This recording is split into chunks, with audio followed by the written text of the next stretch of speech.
Second thing we need to do in order to have unshakable faith is to listen.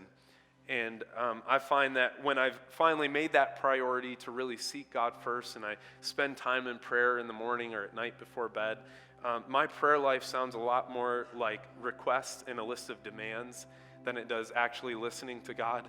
Like I'm writing a Christmas list to God that I expect that he meets and redeems for me. But the nature of meeting with God and listening is that praying with God is a conversation. And you know that a conversation, by definition, is a two-way exchange, right? Like, we can go get coffee together, and you can talk for the whole hour, and I can sit there and not say much. That doesn't mean we had a conversation. That means you talked at me the whole time. By the way, some of you are sitting next to someone who's really good at talking at people. Don't point them out. You're looking at one right now that has been talking at you for the past 10 minutes. But conversation, by definition, is a two-way exchange. It's speaking and it's listening. In James chapter 1, verse 9, he says, "My dear brothers and sisters, take note of this. Everyone should be quick to listen, slow to speak, and slow to become angry."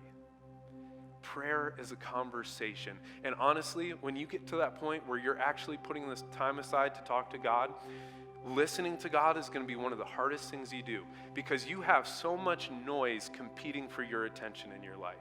I pull out my phone and I've got YouTube and podcasts and Facebook and Instagram and Gmail and Pastor Eric blowing up my phone all the time. I mean, like every hour at least. No, just kidding. He doesn't text me.